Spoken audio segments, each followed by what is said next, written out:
یہ کیسی روشنی ہے؟ میرے چہرے کو کیا ہو رہا ہے؟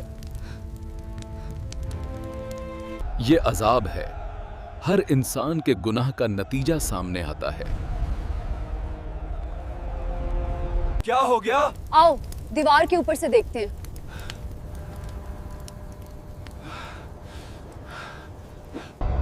کیا سچ میں کچھ ہوا ہے؟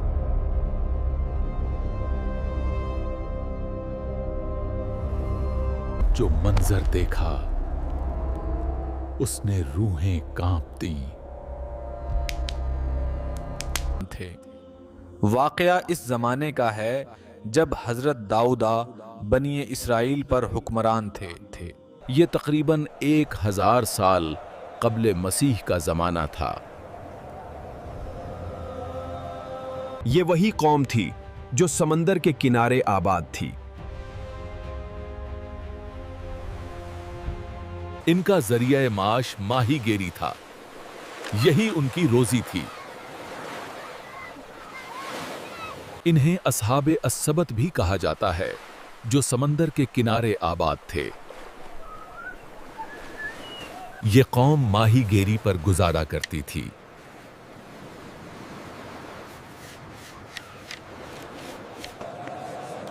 اللہ تعالیٰ نے ان پر ایک حکم نازل فرمایا۔ مچھلی کا شکار ہی ان کی روزی کا بڑا ذریعہ تھا۔ یوم سبت یعنی ہفتے کے دن کوئی دنیاوی کام نہ کرو۔ نہ خرید و فروخت، نہ تجارت اور نہ شکار۔ اللہ نے ان کے امتحان کے لیے ایک غیر معمولی نظام قائم فرمایا۔ ہفتے کے دن مچھلیاں کثرت سے نمودار ہوتی۔ گویا سمندر اپنی تمام نعمتیں ان کے قدموں میں ڈال رہا ہو۔ سک جاؤ، آج ہم شکار نہیں کر سکتے، مگر مچھلیاں بہت زیادہ ہیں۔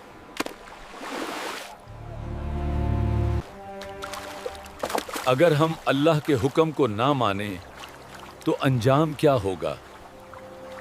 مچھلیاں صرف آج ہی آتی ہیں، یہ موقع اللہ نے دیا ہے کہ صبر کے دن شکار نہ کریں،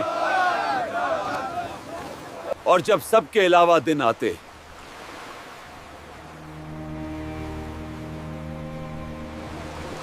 ایسے تو ہم بھوکے مر جائیں گے، نہیں؟ پھر شیطان نے ان کے دلوں میں ایک چال ڈالیا۔ ہمیں کوئی راستہ نکالنا ہوگا۔ میرے پاس ایک خیال آیا اور شکار بھی ہو جائے گا۔ انہوں نے سمندر کے کنارے حوض بنائے، ہفتے کے دن وہ پانی میں چھوڑ دیتے۔ مچھلیاں ان میں کر پھنس جاتی اور اگلے دن جا کر انہیں نکال لیتے۔ زبان سے کہتے، ہم نے تو ہفتے کے دن شکار نہیں کیا، لیکن دل جانتا تھا یہ سب اللہ کے حکم کے ساتھ دھوکا ہے۔ مارواڑیوں کا شکار کر کے تم امیر ہو سکتے ہو، لیکن دل جانتا تھا اللہ کو دھوکا دیا جا رہا ہے۔ اور جب سب کے علاوہ دن آتے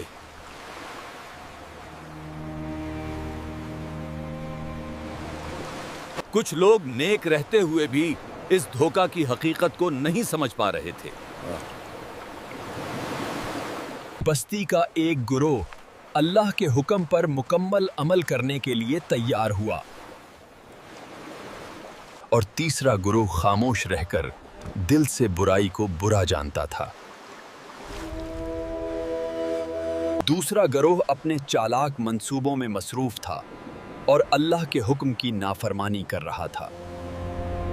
دھوکا دینے والے اپنے منصوبے میں مشغول تھے، لیکن اللہ ہر چیز دیکھ رہا تھا۔ نیک لوگوں نے دیوار بنا کر اپنے آپ کو محفوظ کرنے کا فیصلہ کیا۔ انہوں نے اپنے گروہ کی حفاظت کے لیے ہر ممکن انتظام کیا۔ اور اگر اللہ نے انہیں معاف کر دیا तो हम भी देख सकेंगे कि क्या दिया गया। और अल्लाह ने अपना फैसला जारी कर दिया। अजाब आ रहा था। सुबह हुई तो दीवार के इस पार से चीखों और कराहों की आवाजें सुनाई देने लगीं। वो लोग जिनके जिस्म इंसानों जैसे थे आज बंदर बन चुके थे। जो इंसान बंदरों की शक्ल इख्तियार कर चुके थे वो सब अपने गुनाहों पर नादिम थे। वक्त आ गया, अल्लाह का अजाब आने वाला है। सुबह हुई और दीवार के इस पार से चीखों और किराहों की आवाजें आने लगीं। जो लोग इंसानों की शक्ल रखते थे आज बंदर बन चुके थे। ये सब अपने गुनाहों पर नादिम थे, लेकिन वक्त गुज़र चुका था। अल्लाह के हुक्म की नाफरमानी का अंजाम सामने आ गया। अल्लाह के हुक्म की नाफरमानी का अंजाम सामने आ गया। नेक लोगों ने अल्लाह के हुक्म की पाबंदी की और अपने आप को महफूज किया। धोखा देने वालों का अंजाम सख्त था और वो अपने गुनाहों पर नादिम थे। हर अमल का अंजाम सामने आता है और गुनाह का नतीजा खतरनाक होता है।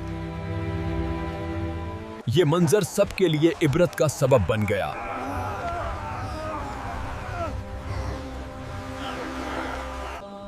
नेक लोगों ने अल्लाह के हुक्म की पैरवी की और दूसरों को भी बचाने की कोशिश की।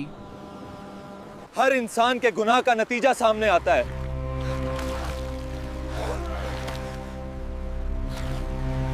नेक लोगों ने अपने आमाल की हिफाजत की और अल्लाह का खौफ दिल में रखा। अल्लाह के हुक्म की नाफरमानी की सजा सख्त थी।